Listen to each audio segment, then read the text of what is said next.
lorsque j'ai commencé à intégrer les églises évangéliques, les différents mouvements évangéliques, c'est très vite poser la question de savoir comment servir Dieu. Et alors, ça se fait chez les évangéliques, ça se fait dans d'autres religions, dans d'autres dénominations évidemment. Et servir Dieu passait par une sorte d'activisme. Servir Dieu, c'est servir à l'église locale, c'est-à-dire à une organisation de personnes qui se réunissent dans la semaine, qui ont autour de ce qu'on appelle donc, une église locale. Et pour faire fonctionner ce mouvement, cette église, eh bien, il faut le pasteur, c'est le chef. Bah, alors il y a un conseil d'administration à côté hein, qui chauffe les comptes, voilà, mais le vrai chef c'est le pasteur. Parce qu'il a l'autorité spirituelle, hein, c'est lui qui tient la couverture, la couette spirituelle, donc c'est lui le big boss. Et ensuite, viennent se greffer autour, eh bien, tu as les sous-pasteurs ou les pasteurs adjoints. C'est ceux qui viennent de temps en temps livrer leurs petits sermons pour peaufiner leurs études pastorales. Tu as le numéro 2. Le numéro 2, c'est généralement le chef de la louange. Donc, et là, la louange, ça sert à beaucoup de monde, à plein de gens qui aiment la musique, qui sont passionnés de musique, et qui se disent, mais quel est le meilleur moyen que de faire ce qui me botte, ce qui me plaît, jouer d'un instrument, chanter. Finalement, mon rêve, quand tu es un musicien, tu as ce kiff un peu du groupe de musique, hein, de te produire sur scène. Et on te donne l'occasion de le faire tous les dimanches. C'est pas mal. Et donc du coup, plein de gens vont dans le service de louange pour finalement assouvir leur passion pour la musique que réellement pour Dieu. Mais ça, ils vous le diront pas. Ils vous diront non, mais bon, peu importe. Ensuite, vous avez tout un tas de petits ministères qui se mettent. Alors, vous avez le ministère de l'enfance. C'est ceux qui gardent les enfants. Quand les parents écoutent la prédication, les enfants, il faut les occuper parce que c'est chiant, ça fait du bruit, ça court partout, hein, c'est pas fait pour. Donc il y a ce service-là. Il y a le service de l'accueil. Hein, alors quand vous rentrez, ils vous servent le café, parfois des petits gâteaux. Il y a le service de sécurité. Pas partout, mais parfois il y est. Alors, le service de sécurité, c'est juste des gens qui vont faire en sorte qu'il n'y ait pas un regroupement trop important devant l'église pour pas que ça fasse trop de bruit pour les voisins. Voilà, quand on parle de sécurité, c'est pas le truc le plus chaud, hein, mais voilà, ça existe. Ensuite, vous avez tout un tas de services liés autour du multimédia. Alors, vous avez le service, alors c'est là-dedans moi, dans lesquels je servais. Vous avez ceux qui filment, quand on filme le culte. Il y a ceux qui sont dans la balance, on va dire, des sons, qui gèrent les micros, tout ça, la régie. Alors généralement, qui font aussi hein, le son et l'image, hein, qui font aussi la vidéo. Vous avez celui que j'adore, celui que je kiffe. C'est le préposé au PowerPoint. Je l'adore celui-là, c'est mon préféré. Vous avez toujours une personne qui est au premier rang ou au fond, ça dépend hein, comment on est. Ça dépend le dispositif. Qui va se mettre au fond hein, ou tout devant sur le côté. Il a un ordinateur et il appuie sur les touches suivantes pour faire passer les diapos pour la louange. C'est mon préféré. Et ensuite, alors vous avez aussi ceux qui sont pour les services de baptême, vous avez ceux qui sont pour les cours de baptême, ceux qui sont aussi là pour les cours pour les jeunes. Le groupe de jeunes, il y a toujours un groupe de jeunes, parce qu'il faut les faire kiffer les jeunes, il faut leur donner du... faut les occuper les jeunes. Et vous avez aussi des services dont on parle moins, vous avez ceux qui vont faire, alors ça dépend les églises, ça dépend la taille des églises, mais aussi ceux qui vont faire la bouffe, quand on fait des agapes. Donc il y a ceux qui font à manger, il y a ceux qui vont nettoyer la salle, qui nettoient la salle. Et moi j'ai même connu des églises où comme ils louaient le local, c'est-à-dire qu'il fallait monter entre guillemets l'église tous les dimanches matins dès 6h du matin. Ah oui, si le dimanche c'était ton seul jour de grasse mat, ben va te faire foutre, tu vois. Et puis ben, à 13h, quand tout ça était fini, il fallait tout redémonter pour que la salle soit vide. Je te dis pas le défi logique, je te dis pas la fatigue. Parce que tu le fais une fois, 2 fois, 1 an, 2 ans. Et au bout des années, ça fatigue, tu vois. Et il y a une fatigue, je pense, à faire ça, alors que le but du dimanche, c'est quand même le repos. Le repos spirituel, tu peux aller à l'église, c'est pas ça le problème. C'est quand même le repos. Le dimanche, tu viens te reposer en Dieu, tu vois. Bon, te farcir ça, c'est pas ouf quand même. Ah, t'as pas le choix, certes, mais c'est quand même pas ouf, quoi. Mais on te dira toujours que c'est pour servir Dieu. Non, tu sers l'église, d'accord, mais sache que tu ne sers pas réellement l'église locale, tu ne sers pas réellement le truc, tu sers Dieu.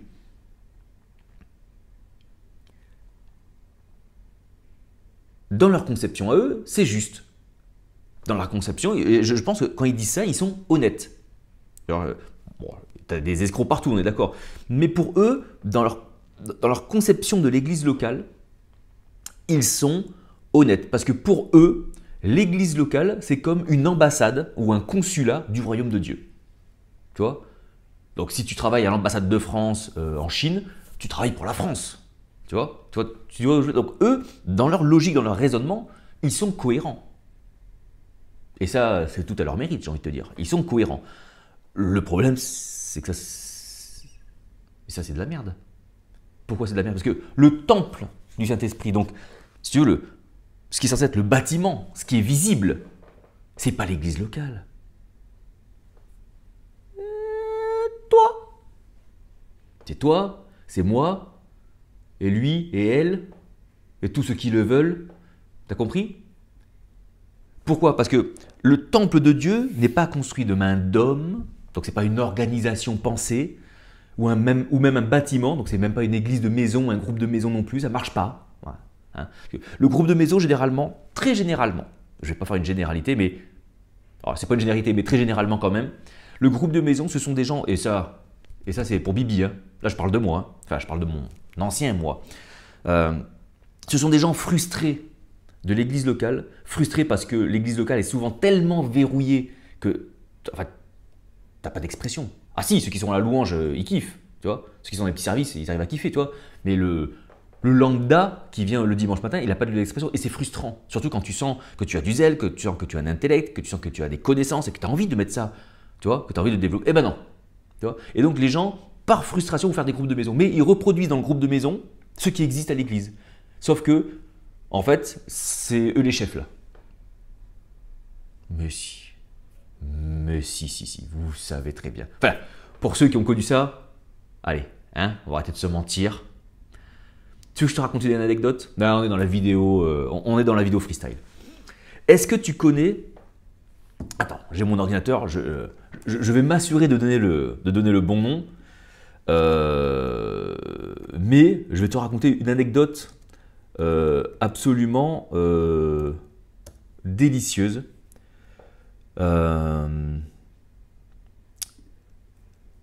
Est-ce que c'est lui? Je pense que c'est lui. Son nom c'est Pelone ou Pelone, je ne sais pas comment on dit. Alors, j'aurais dû. Je suis désolé, j'aurais dû. Mais ça, Christian Pelone. Christian Pelone. Alors, allez voir sur YouTube Christian Pelone. Ah là, il y a du. Au-dessus, c'est le soleil. Hein. Alors, si tu veux, niveau frustration de l'église locale, niveau haine de l'église locale, il est en haut. D'accord? Et pourtant, alors tu te dis, putain, c'est quelqu'un qui refuse ce truc-là, ce concept-là. Oui, je sais, la vidéo, elle part un peu dans tous les sens. Mais je vais te raconter une anecdote. Une histoire vraie. Hashtag histoire vraie, d'accord? Je suis, moi, en mode rébellion, et on fait un groupe de maisons très lié au mouvement Last Reformation. D'accord? Et donc, on fait des églises de maisons, un groupe de maisons régulièrement chez un couple de chrétiens. Ce couple de chrétiens, est-ce que vous connaissez The Big Bang Theory? Si vous ne connaissez pas la série The Big Bang Theory, allez voir, il y a un personnage principal dans la série qui s'appelle Sheldon Cooper.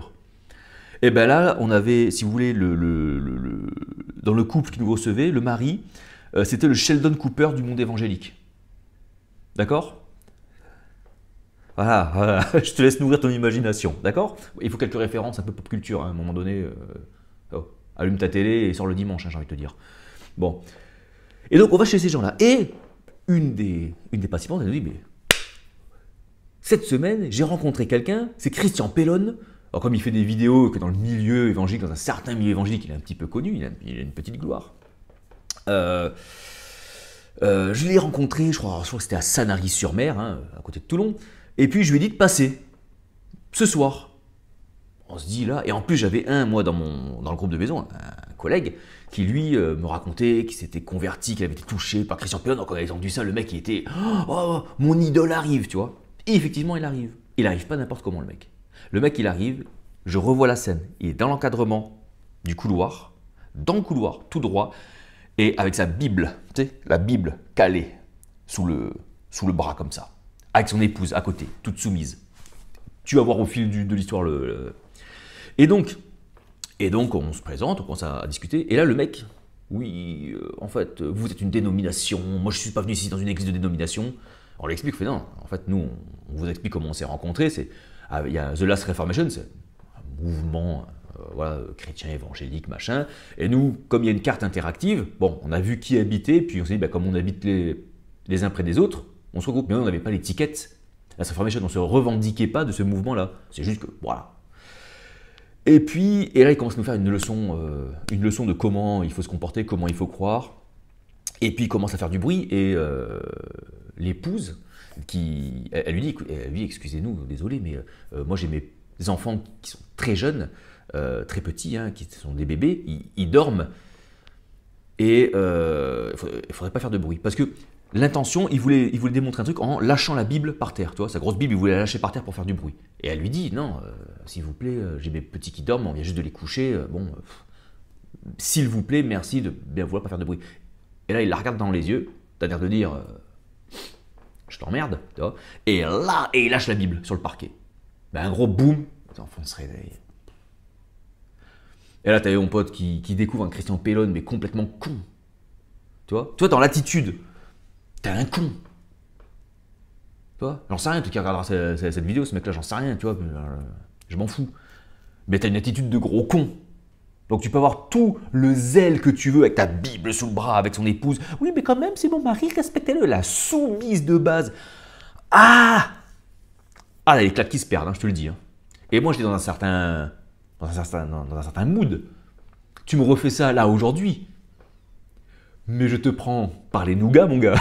Je t'attrape par les nougats et je te sors par la fenêtre. Et je te mets une claque derrière la tête au passage. On a bien compris. T'as bien compris ça. C'est pour ça que lors des ateliers qui se sont toujours bien passés, je dis attention, celui qui n'est pas d'accord, machin, qui n'est pas d'accord, que je respecte, il sort du stage, enfin il sort de l'atelier. T'as compris? Bon. Et donc voilà, c'était la petite histoire de Christian Pellon. Et donc voilà, c'était pour vous raconter comment ça se passe parfois dans des groupes de maison où il y a toujours en fait un chef. Voilà, je sais, je suis parti un petit peu entre parenthèses, je sais même plus de quoi on parle. Oui, servir Dieu. Et donc voilà, donc lui, il était dans le service de Dieu. Je vais apporter, prêcher la parole, la bonne parole, parce que j'ai la bonne compréhension de la parole. Et avec ma Bible sous le bras, il était là, Bible en main, Bible en main. Oh là là. Bref. Mais, alors, tu as des gens qui servent ainsi et d'autres qui vont vous dire, voilà, moi je sers Dieu parce que je fais passer les PowerPoint. Et je sais qu'à l'époque, j'avais déjà eu cette critique, on m'avait dit, Ludovic, ce n'est pas très gentil parce que tu es une pierre d'achoppement pour ces gens-là. Parce que eux, vraiment, ils le pensent, il faut les laisser, parce que quand même, ce qu'ils font, c'est bien, c'est assez méprisant ton discours. Oui, je fais la voix d'une évangélique qui votait les filles. Quand même, c'est pas très bien ce que tu fais parce que ta gueule. Donc, ok, laissons ces gens faire le service qu'ils pensent être le service agréable à Dieu. Ce zèle de je fais pour, je m'active pour. Donc, je vais sortir dans la rue, je vais aller faire des groupes, on va sortir dans la ville et on va aller chasser les démons dans les rues. On va monter à Toulon, ce qu'ils font, c'est qu'ils vont au Mont Faron, là, qui est là-bas derrière. Et il y a le Mont Faron, et il y a un petit promontoire qui domine la ville, c'est très joli d'ailleurs, hein, si vous venez à Toulon, qui s'appelle le Point Sublime, et c'est un ancien baptistère où notamment on allait baptiser les bagnards. Donc ils montaient là-haut, puis en plus il y a une chapelle dans la roche pas très loin. Enfin, bref, on faisait des baptêmes aujourd'hui. Il n'y a plus rien. Il y a juste une grande croix, hein, il y a encore une grande croix en bois, et le reste du baptistère, mais il n'y a plus dedans. Bref. Et bon, ils se mettent là-haut et ils étendent les mains sur la ville, et puis au nom de Jésus-Christ, chasse ténèbres. Bon, seule chose qui ont changé, c'est le revêtement des routes. Ils ont fait des ronds-points nouveaux, pas mal. Ils ont agrandi l'avenue aussi qui part là, vers le front de mer. Mais bon, à part ça, bref. Mais voilà, on s'active et on sert Dieu, l'Église, Jésus. On ne sait même plus qui on sert à la fin. Pourtant, moi je pense que, avec l'expérience, la connaissance qui l'amène, pas la connaissance d'un savoir, mais la connaissance du divin même, tout ce service, c'est de la boue. On va rester soft. Hein. J'ai assez dit de gros mots comme ça pendant cette vidéo. C'est de la merde. Oh, pardon, de la boue. Alors, je sais, parce qu'il y a des gens qui sont là-dedans à fond, ils disent non, mais c'est pas sympa quand même ce que tu nous dis. C'est pas sympa parce que c'est pas sympa. Et je comprends, je comprends tout à fait que ce soit mal pris, je comprends que ça peut être choquant, blessant, voilà, je m'excuse d'être blessant, mais ce qui est blessant, c'est la façon dont les gens reçoivent le truc, c'est pas ce que je dis qui est blessant, c'est la façon, c'est ton accueil de la parole qui va te blesser en fait. C'est pas ce que je dis, mais bref. Parce qu'en fait, le service agréable à Dieu, il est dit dans la Bible.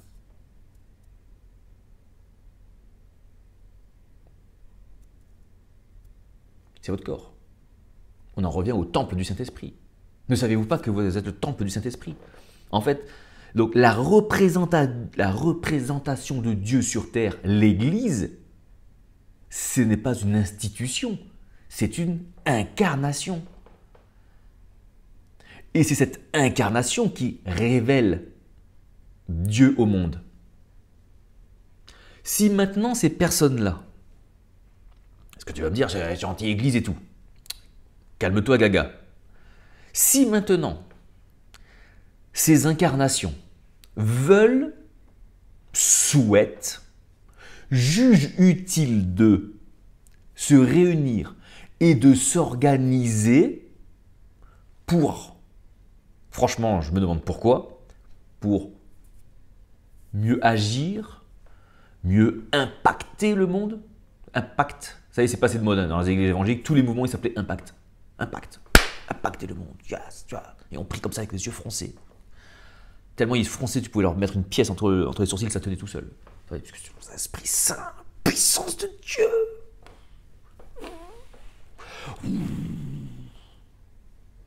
Non, c'est moi qui ai fait trembler le pied du téléphone, c'est pas la puissance de Dieu. Je sais que je suis... Voilà, et il y a les fanats d'église qui vont se dire je me désabonne, ça va trop loin. Ça suffit maintenant. Bon. C'est ça. Et donc, que tu veuilles te réunir, t'organiser, pourquoi pas? Le seul... Moi, je vais vous dire la vérité. Enfin, la vérité, ma vérité. Ma vérité. La seule raison pour laquelle l'Église organisée, institutionnelle, peut et doit avoir une existence, parce que je ne suis pas contre, c'est-à-dire que déjà, dès le départ, déjà, il n'y en a qu'une. Il n'y a qu'une Église. Alors, dans les faits, il n'y en a qu'une, parce qu'il n'y a qu'une incarnation du divin possible, d'accord? Donc, soit tu es incarné par Dieu, soit tu incarnes les principes du monde. Du monde déconnecté de Dieu. Donc, si organisation il y a, elle doit être animée du coup par la même volonté, avec les mêmes principes, et elle doit incarner les mêmes choses. Or, on se rend bien compte que ce n'est pas le cas. Donc, si ce n'est pas le cas, ça veut dire que j'émets un gros doute, une grosse suspicion quant à l'inspiration de toutes ces églises et dénominations qui existent à travers le monde.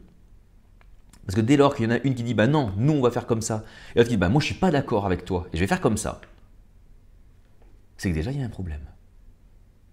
Si l'église, c'est-à-dire les individus qui incarnent le divin, sont incarnés par la même chose, qui a les mêmes principes, les mêmes objectifs, les mêmes motivations, le même dessein, on va dire. Le même pourquoi elle s'incarne. Quand bien même, et là, il n'y a pas de débat possible, elle va changer sur la forme, parce que chacun va garder son filtre d'individu, de singularité, et donc elle va prendre, donc cette incarnation va prendre une forme différente, mais si elle est née du tout, elle se retrouve dans le tout, dans l'incarnation aussi. Quand bien même elle aurait une forme différente, elle va dans le même sens. Et or, ce n'est pas le cas. Et donc la seule raison d'être d'une église, de l'église incarnée, institutionnalisée, organisée, donc qui demande, organisation demande effectivement une hiérarchie, c'est-à-dire pour organiser la chose, parce qu'une organisation demande une hiérarchie, ça t'y échappera pas. Le truc du « ouais mais non, on est tous ni Dieu ni maître, il n'y a pas de chef, ta gueule », ça n'existe pas. Ça n'existe pas.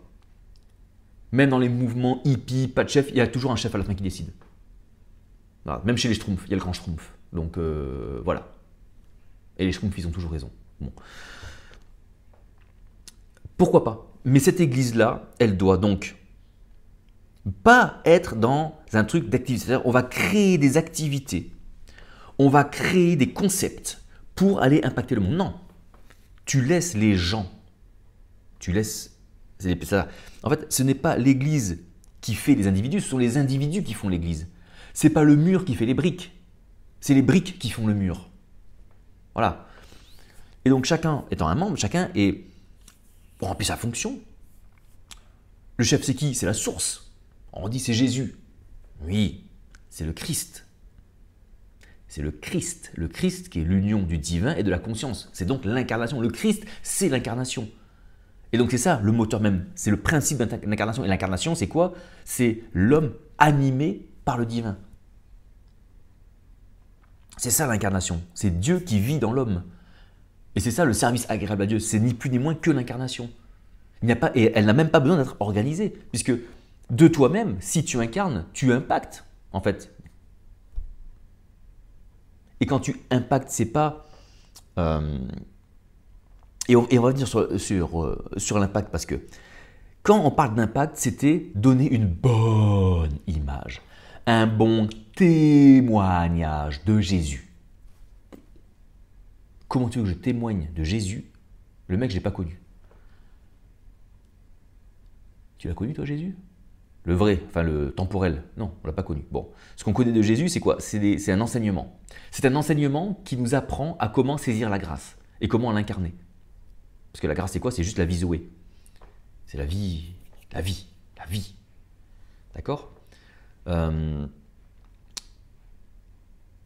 Et tu reconnais donc Jésus, non pas comme une idole spirituelle, mystique ou l'ami imaginaire à qui tu parles dans ta chambre.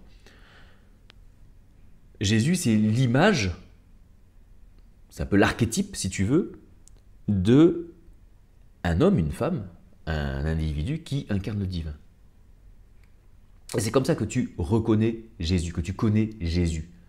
Tu le connais parce que tu commences à vivre ce que lui vivait. Et c'est comme ça que tu peux t'identifier à lui. Ce que tu connais, c'est le Christ.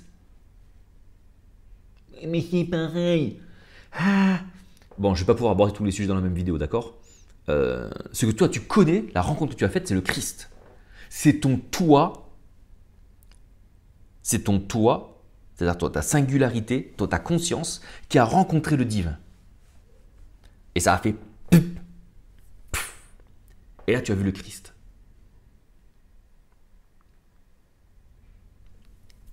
C'est toi en Dieu que tu t'es vu. Bref, et ça, quand ça part, donc ça part dans la conscience, ça va alimenter les sens, ça alimente le psychisme, ça alimente le mental, l'intellect, etc. Et de par l'incarnation, on va commencer à diffuser donc dans notre existence, exister, c'est être à l'extérieur. On va glorifier, c'est-à-dire rendre l'éclat extérieur de ce qui est intérieur. C'est-à-dire que l'on va donc incarner le divin. Et c'est ça le service agréable à Dieu. Ni plus ni moins. Faire des PowerPoint, faire du café à l'église locale, tu ne sers qu'une église locale. Tu ne sers qu'une organisation. Est-ce que c'est bien, est-ce que c'est mal? On s'en fout. C'est ni bien ni mal. Tu vois ce que je veux dire? Je ne suis pas en train de dire que c'est mal et qu'il ne faut pas le faire. Fais-le dans ton organisation, c'est pas un problème. Mais tu ne sers pas Dieu. Non. Tu ne sers pas Dieu. Dieu te le sert dans ton incarnation. Et en fait, c'est en diffusant ces principes divins à l'extérieur qui vont venir faire comme une... Comment je pourrais dire ça? Qui peuvent faire comme une confrontation avec certains comportements du monde qui sont une déviance du bien, ce qu'on appelle le mal, et qui vont faire comme un contraste. Tu vois? Qui va venir faire comme des contrastes et alimenter des choses bonnes. Sans qu'il y ait besoin d'une dénomination, sans besoin que derrière on te remette un flyer pour venir à l'église locale après, sans besoin qu'il faille faire je ne sais quoi derrière. Parce que souvent, quand on va te parler d'impacter le monde, c'est juste donner un bon témoignage et donc tu vas bien te comporter, tu vas imiter en fait. Il faut être gentil, il faut être souriant, il faut être lent à la colère, il faut être mielleux, d'accord? Il faut être mielleux, mais aussi radical, parce que l'évangile c'est radical, tu vois. Enfin, voilà, tu te démerdes, hein, tu jongles avec tout ça, pour donner un bon témoignage.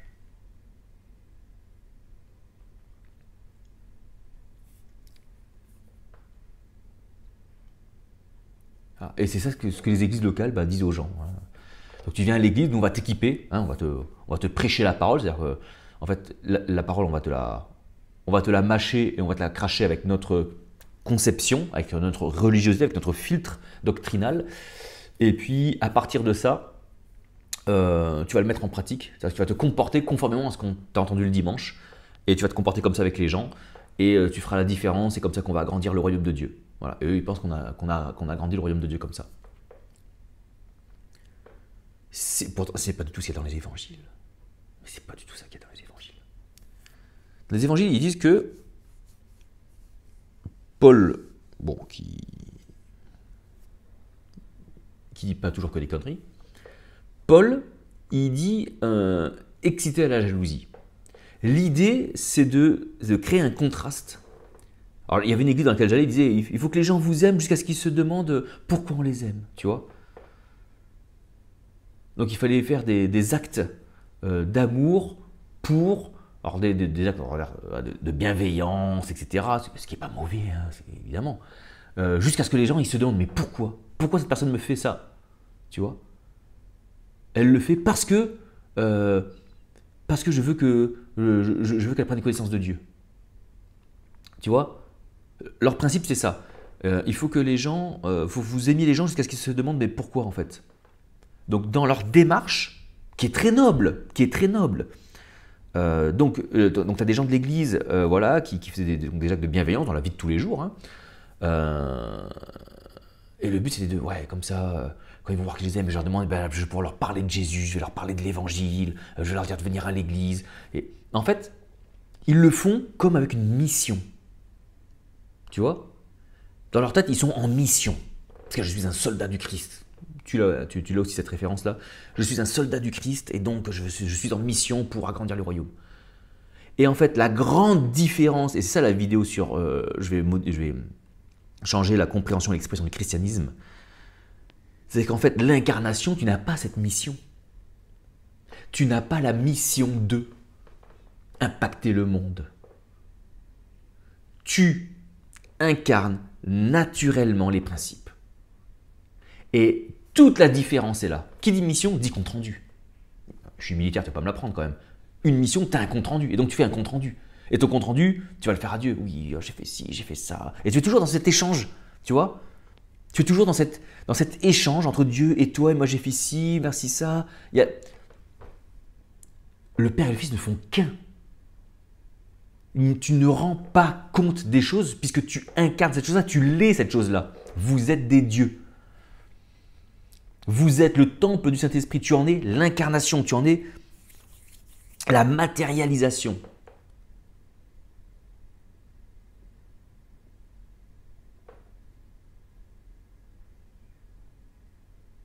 Enfin, c'est un truc... Il faut arrêter ce délire de faire des choses pour Dieu. C'est Dieu qui fait les choses à travers nous, puisque nous sommes comme une interface matérielle. Nous sommes même sa face visible, tout comme la nature, toute la création.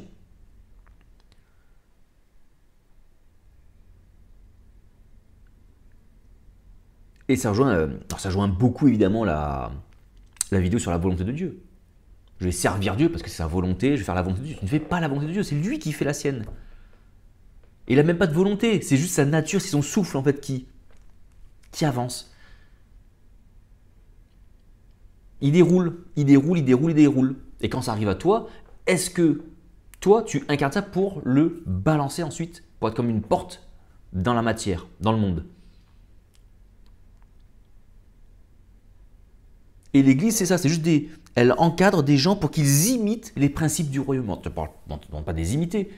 Je sais, il y a un verset dans la Bible qui dit oui, mais Paul il dit qu'on doit être ses imitateurs à lui, pas de Dieu. Putain, oh, c'est chiant, hein? Oui, je suis énervé. Oui, je suis agacé. Parce que tout ce que je vous raconte, je l'ai vécu. Donc je me permets la critique parce que ce sont des choses que j'ai faites, moi. Et j'ai perdu du temps dans ces choses-là. Oui, j'ai perdu du temps. Alors on pourrait dire non, mais c'est pas vraiment perdu du temps parce que ça fait partie de mon expérience. Non, c'est du temps perdu, fait chier quoi. Fait chier. Ça fait chier quoi. Parce que je me dis, si j'avais pu en prendre conscience avant, en fait j'aurais dû souffrir plus tôt dans ma vie pour ça. Et donc on en revient à ça. C'est-à-dire que plus tu vas mettre en contraste les éléments du royaume avec ce que vivent les gens, plus ça va les rendre malheureux.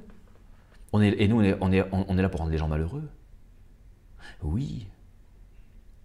Ça te choque? Si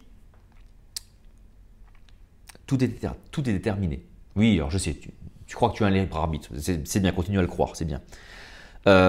Et qu'il ne faille passer, et que la seule voie de salut soit la souffrance, la mort à soi-même, la croix, hein, oui, c'est d'accord. Nous, on n'est pas là pour vendre de l'espoir, même si on apporte l'espoir finalement avec une pratique spirituelle qui existe. Mais finalement, je me rends compte que quoi? Cette pratique spirituelle, elle ne va être prise en compte que par les gens qui souffrent. Donc tu as comme c'est comme le kiss cool. Tu as un double effet. Le premier effet, c'est d'apporter du malheur. Comment tu apportes du malheur? Non pas en faisant du mal aux gens, bien entendu. Tu apportes du malheur aux gens en mettant en contraste, en mettant en exergue leurs conditions de vie. D'accord? Donc plus tu brilles, plus ils vont se rendre compte qu'ils ne brillent pas. Et ça va les rendre malheureux. Parce qu'ils vont dire, mais moi je veux ça. Je me rends compte, c'est ça la loi. Qui révèle, la loi, donc les principes divins qui, étalés devant les gens, révèlent les ténèbres dans lesquelles sont ceux qui ne vivent pas dans cette loi-là. T'as compris? Voilà les commandements divins. Voilà ce qui t'attend quand tu fonctionnes à travers les principes, via les principes divins. Et là, les gens ils se rendent compte que, ok. Parce que quand tu es dans les ténèbres, qu'il n'y a pas de lumière, tu ne sais pas que c'est les ténèbres. Et quand tu es dans le noir, tu connu toujours que le noir. Mais le jour où il y a une faille et il y a un rayon de lumière, un faisceau de lumière qui traverse la pièce, tu fais, ouh, là il y a un problème. Ah, là, il y a un truc qui ne va pas. Parce que du coup, pourquoi là ça brille et tu vois? Et ensuite, le deuxième effet qui se coule, c'est quoi? C'est qu'une fois que ces gens sont dans le malheur, il leur faut un moyen de salut. Ce moyen de salut, c'est la pratique spirituelle, c'est le Christ. C'est la prière, c'est l'abandon, c'est la foi. C'est saisir la grâce. Et cette grâce, elle ne se saisit que dans l'abandon, en fait. Puisque c'est une grâce. Et ça ne mérite pas. Sinon, ce ne serait pas une grâce. Donc, il n'y a que dans l'abandon qu'on la saisit, cette grâce-là. Et on retrouve ça, finalement, dans la Bible. Le Premier Testament qui repose sur la loi, qui met en exergue, et c'est ce que dit Paul, encore une fois, hein, donc, ou même ou Jésus aussi, je crois, c'est l'aiguillon de la mort, quoi. Elle révèle, finalement, elle révèle l'état. Et tu as le Second Testament hein, bon, je caricature un petit peu, mais bon, comme c'est matérialisé comme ça avec la Bible, je reprends la même trame, qui est le salut par l'enseignement de la prière, de la foi, de l'abandon. Tu vois, c'est-à-dire que, ok, tu as vu que ta vie, c'était de la merde. Alors, ta vie, on ne parle pas de ta vie matérielle, ta vie, comment tu l'as construite. Quand on dit que ta vie, c'est de la merde, c'est sous-entendu, enfin, tu fonctionnes sur le principe du déterminisme d'un monde extérieur qui est sur des conditions qui ne sont pas bonnes dans le sens où tu vois bien qu'elles ne fonctionnent pas entre elles. Si elles créent de la friction, elles créent une incohérence dans le grand tout. Et donc, si tu veux vivre bien, c'est se remettre dans le bien, c'est-à-dire se mettre dans la grande harmonie divine, dans les grands principes divins. Voilà. Voilà. Et une fois que les gens ont pris ça, qu'ils se rendent compte que imiter, faire des choses ne va pas leur permettre de basculer dans ces principes divins, eh ben, le deuxième effet qui se coule, c'est leur dire « Ah, maintenant, je vais t'expliquer comment on fait. On va t'apporter la liberté. » C'est comme ça qu'il arrive Jésus. Hein. C'est dans ce principe-là qui est, en fait, fais comme ça. Et la pratique de l'intériorité est une voie. Il y en a plusieurs d'autres, je ne les connais pas. Et comme je le dis à chaque fois, moi je vous propose celle qui est la mienne. Mais ça fonctionne. Ça fonctionne avec moi. Alors peut-être que pour d'autres personnes, encore une fois, je me répète, mais pour d'autres personnes, peut-être qu'une autre forme d'abandon, de pratique de la foi est nécessaire, très certainement. J'en connais pas d'autres, parce qu'il y en a une qui a fonctionné, je vais la garder. Donc c'est là que je partage. Hein. Je ne vais pas partager quelque chose que je n'ai pas expérimenté. Sinon je serais un petit... comment on appelle ça? Un petit escroc. Un petit charlatan. Je ne partage que ce que j'ai expérimenté et qui a fonctionné surtout. Donc, il est vain de se fatiguer à vouloir. Est-ce que ça j'ai le droit de le faire? Est-ce que ça je peux pas le faire? Et si je fais ci, et je vais servir Dieu, et ils me font mon zèle, et... Parfois, perdre son zèle, c'est bon, c'est bien, ça s'appelle... Merde, l'ascétie, c'est ça? C'est-à-dire cet ennui, je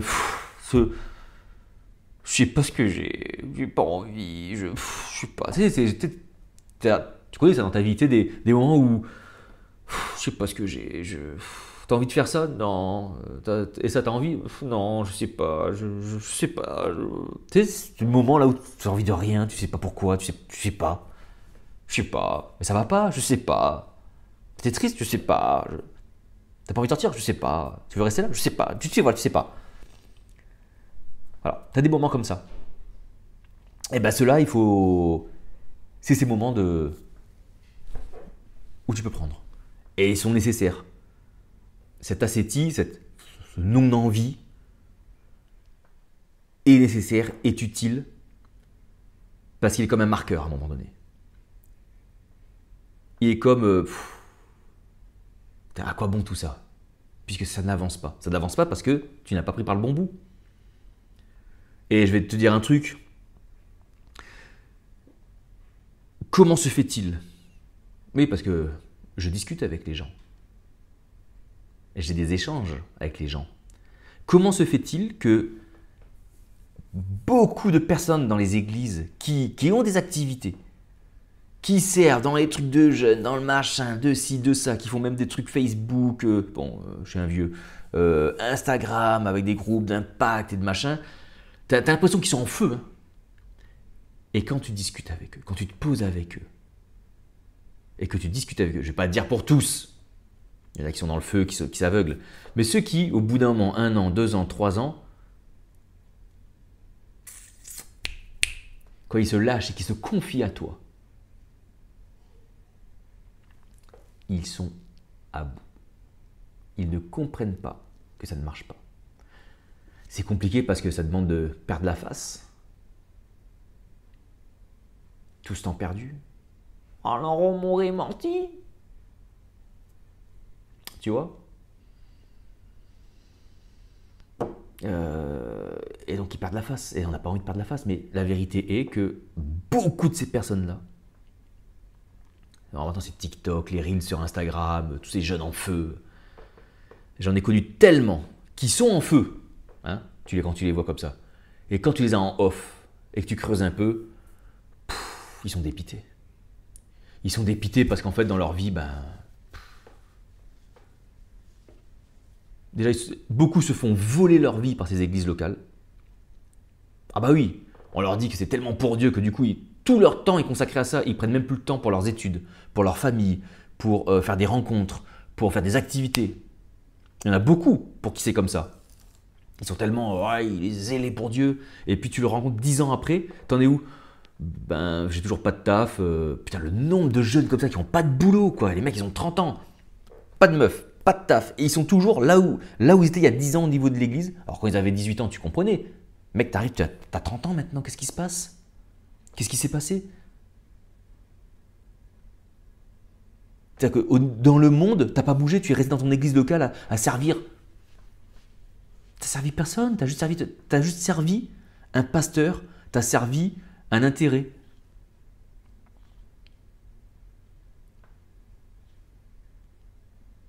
Il y en a beaucoup comme ça, et puis ils sont malheureux. Et ils sont malheureux. Mais ils disent quoi? Si jamais je lâche tout ce que j'ai servi, je serai encore plus malheureux. J'aurai encore plus rien.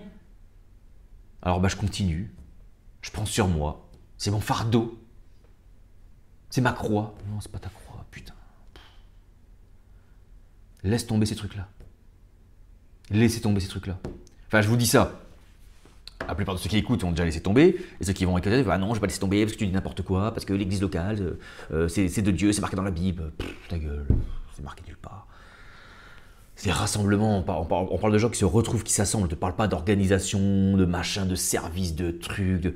Attends, avec les pasteurs, le cospiel, le mec qui jette sa veste sur les gens qui sont.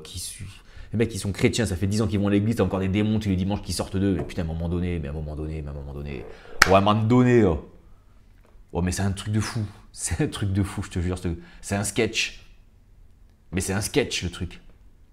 C'est un sketch. C'est une blague, c'est un prank. Qu'est-ce qui se passe? Qu'est-ce qui se passe? Comment j'ai fait moi en plus pour y être pendant 10 ans là-dedans, dans ces trucs-là? Alors je pense pas être le plus débile. Tu vois, le pire c'est ça, c'est que je suis pas le plus débile. Enfin, je pense pas, je pense avoir un intellect toi, qui me permet d'analyser. Enfin, un sens de la réflexion, un certain rationalisme aussi. Enfin, tu vois. Et pourtant, si je racontais ce que j'ai fait dans ces églises-là, tu me dis, mais t'es un teubé, mec. Et aujourd'hui, quand je me regarde avec du recul, je me dis, mais bon, c'est comme ça, c'est fait, tu vois, on va pas. Voilà. Servir Dieu, c'est l'incarner. Et comment tu l'incarnes? En t'abandonnant, parce que tu dois mourir à toi-même pour que lui vive en toi. Et c'est le slogan que vous répétez, que tu répètes, dimanche après dimanche, mardi après midi, mardi et après mardi, jeudi après jeudi, parce que tu fais des stages, des machins, des cours de disciples, des cours de baptême, des cours de ci, des cours de ça. Vous savez, à un moment donné, c'était soit je faisais Capézikia, 500 €, parce que je réfléchis aussi en termes de budget, c'est normal, toi. Capézikia 500 €, ou pour 350 €, je pouvais faire pendant une année les cours de disciples, toi, pour monter un petit peu en grade dans l'organisation, des cours à l'école, tout ce qui est Bruno Picard, toi, les trucs, je ne sais plus comment ils appellent ça, ça devait s'appeler Impact quelque chose, j'imagine aussi, je ne me rappelle plus du nom. Et en fait, tu sais ce que c'était ces cours-là en fait? Donc tu devais aller à Montpellier, donc Toulon-Montpellier, les week-ends. Donc déjà pendant le week-end, déjà, tu vois pas ta famille, pendant un an. Donc c'était un week-end par mois. 350 €, le péage, le carburant, l'hôtel, la bouffe sur place. Ça c'est pas inclus. Donc les 500 € ils sont dépassés depuis longtemps. Plus le temps y passé. Et tu devais aller à Montpellier suivre les cours. Et tu dis bon, ok. Et les cours, tu sais ce que c'était là-bas? Des vidéos. C'est-à-dire que tu allais de Toulon, tu prenais ta bagnole, tout le week-end tu allais à Montpellier pour être devant un écran et voir les pasteurs du mouvement Extravagance donner leurs cours.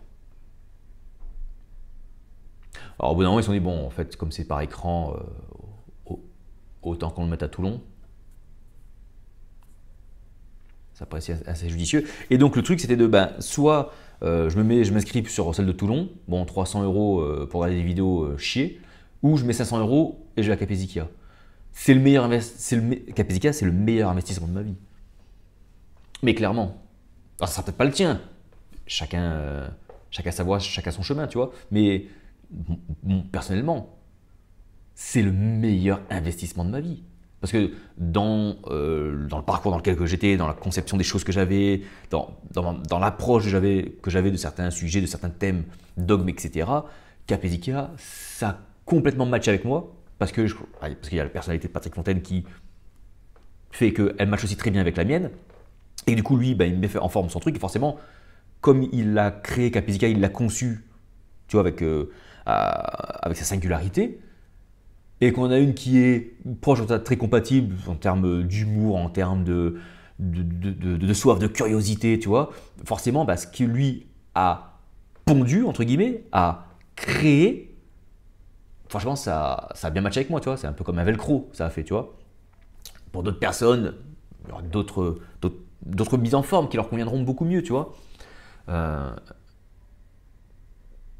Et de là, et on me disait, ouais, mais si tu vas à Capéziquia, Patrick Fontaine, quand même, tu sais, bon, attention, parce qu'il peut prêcher contre l'église locale, etc. Non, il ne prêche pas contre l'église locale, il fait ce qu'il a à faire sur l'intériorité. Maintenant, quand tu goûtes l'intériorité, l'église locale, pourquoi faire, quoi? Franchement, quand tu vis le divin, que tu l'incarnes, mais pourquoi faire? Qu'est-ce que j'aille foutre dans une église, moi, le dimanche, quoi? L'église, elle est faite pour celles et ceux qui ont soif de Dieu. Et que l'on se retrouve le dimanche quelque part, ce qu'on va appeler une église, pour que des gens qui ont déjà goûté, tu vois, au contraste de j'ai une vie de merde et maintenant je veux basculer dans la vie, l'église est là et je viens à l'église pour avoir un enseignement sur l'abandon, l'enseignement de Jésus. L'église va reprendre l'enseignement de Jésus et me le donner, me le détailler, voilà, si elle peut, pour m'aider à mettre en pratique l'abandon pour que moi aussi je bascule là-dedans, dans l'incarnation. Et en fait, l'église, l'église institutionnelle, l'église organisée, d'accord, l'église bâtiment, on va dire, c'est un lieu de passage. On y rentre et on y sort le plus vite possible. Parce qu'après, on n'en a plus besoin, après on incarne ces principes-là. Tu vois ce que je veux dire?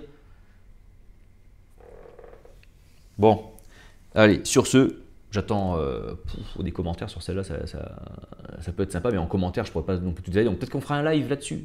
Voilà. On fera un live aussi sur le fait sur le déterminisme, sur le pardon. On fera un live avec plein de sujets. On verra ça. Allez, merci pour votre écoute et votre attention. À très bientôt pour un prochain partage. Ciao, ciao.